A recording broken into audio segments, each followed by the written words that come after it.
We begin in the early 20th century, when the vast Indian subcontinent is dominated by the British Empire for nearly 150 years. The region is divided into provinces directly administered by the British Empire and hundreds of princely states indirectly under the British Crown, including Jammu and Kashmir to the north.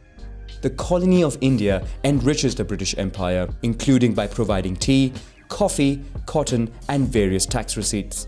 Portugal and France still control small areas, although these are highly dependent on the British colony. While in the 19th century, anti-British revolts are quelled, from the early 20th century, nationalist movements regain momentum.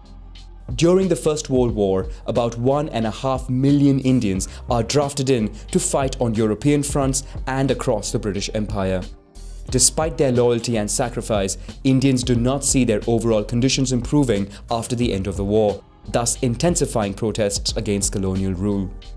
Following increasingly violent and deadly repression by Britain, Mahatma Gandhi becomes a figure of resistance by promoting non-violence and civil disobedience, including the boycotting of British products. The Indian National Congress spearheads the revolt, calling for the creation of an independent and secular India.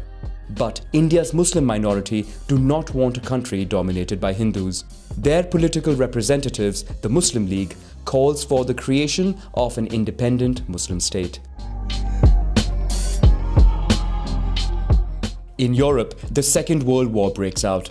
The British Empire focuses all their available resources in the war against Nazi Germany.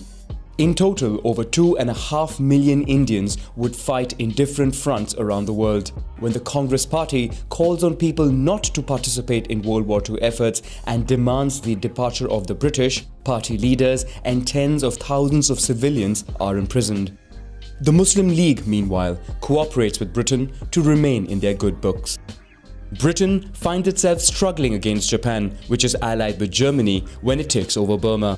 This cuts an important supply of rice in the region, which was a major factor in the Bengal famine of 1943, causing 2 to 4 million deaths. To calm things down, Britain promises to discuss India's independence after the end of World War II. In 1947, Britain meets the Congress Party and the Muslim League to negotiate the country's independence. By now, the gap between Hindus and Muslims widens to the point that Britain, fearing civil war, supports the idea of carving out two states. Thus, on August 14, 1947, the Muslim country Pakistan is born, divided into a western and an eastern part. And on August 15, 1947, the Indian Union is born, a secular country with a large Hindu majority. Initially, some princely states refused to join either of the new countries, while violence between Hindus and Muslims erupts along the new borders. This results in the displacement of millions of people from one country to the other based on their religion. In the south, Britain still retains Ceylon for a few months despite fighting between Hindus and Buddhists. The Hindu Maharaja of the princely state of Jammu and Kashmir, which has a majority Muslim population, doesn't initially join either India or Pakistan. When Pakistani troops infiltrate the border in an attempt to seize the state, the Maharaja asks India for military assistance in exchange for integration into the country. This is the beginning of the First Indo-Pakistan War. After 2 years of fighting, the United Nations negotiates a ceasefire and draws a temporary border. This border isn't completed because of the Siachen Glacier in the northeast, uninhabited and almost inaccessible. It would be claimed by both countries. India becomes a federal parliamentary republic and 171 million citizens are eligible to vote in the first elections in the country. As the world is divided into two camps by the Cold War between the Soviet Union and the United States, India opts for neutrality by becoming non-aligned. This brings it diplomatically closer to African and Asian countries. But a visit by the Indian Prime Minister to the USSR marks a rapprochement between the two countries, which does not please its Chinese neighbor.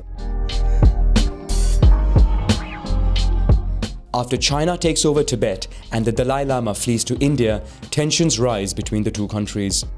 Moreover, China refuses to recognize the 1914 McMahon Line drawn by Britain in the east of India and claims a territory of Kashmir. In 1962, China attacks India and quickly captures the two territories.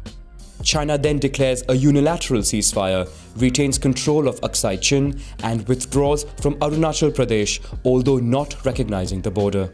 Hereafter, China fosters closer diplomatic ties with Pakistan. Pakistan tries to capitalize on India's defeat to China. Pakistani soldiers disguised as civilians infiltrate parts of Kashmir controlled by India and push the local Muslim population to revolt. When Indian forces counter the infiltration, it sparks the Second Indo-Pakistani War. Both countries try and invade the other's territory.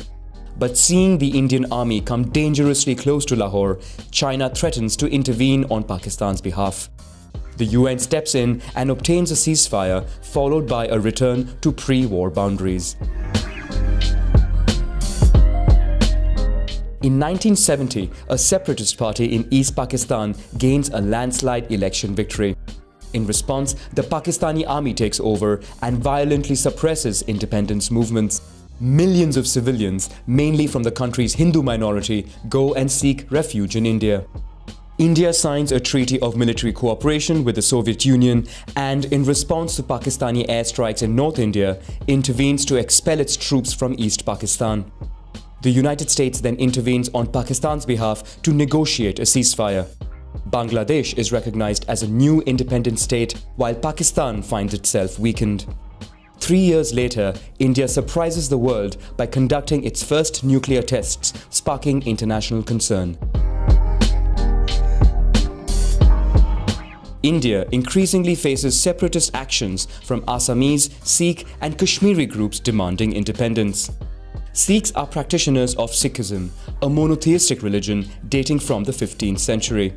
The majority of Sikhs live in Punjab, where a radical rebel group takes up arms to demand independence of the region. The group occupies the Golden Temple, the religion's most sacred shrine. After the failure of negotiations, the Indian army storms the temple and neutralizes the occupants. In retaliation, Indian Prime Minister Indira Gandhi is assassinated by her Sikh bodyguards.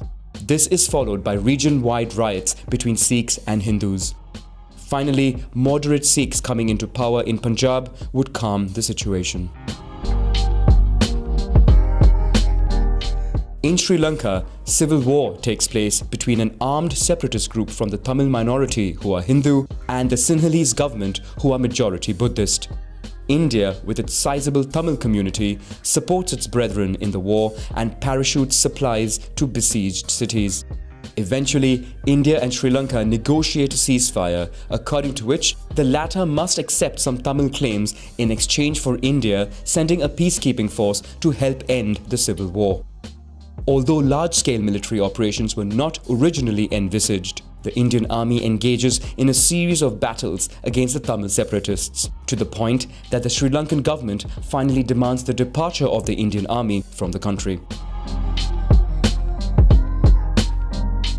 In 1992, right-wing Hindus destroy the Babri Masjid mosque dating from the 16th century, which they believe is built on a sacred site for the Hindu religion. This angers Muslims and revives religious tensions in the country. Deadly attacks erupt, and for the first time, the city of Mumbai is affected by terrorist bombings. India accuses Pakistan of supporting the attack, which it denies.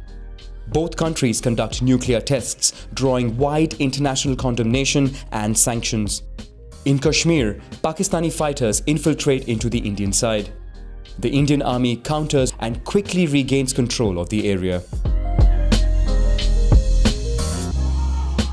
After the September 11 attacks, the United States and India move closer to cooperate in the fight against Islamist terrorism emanating from Pakistan.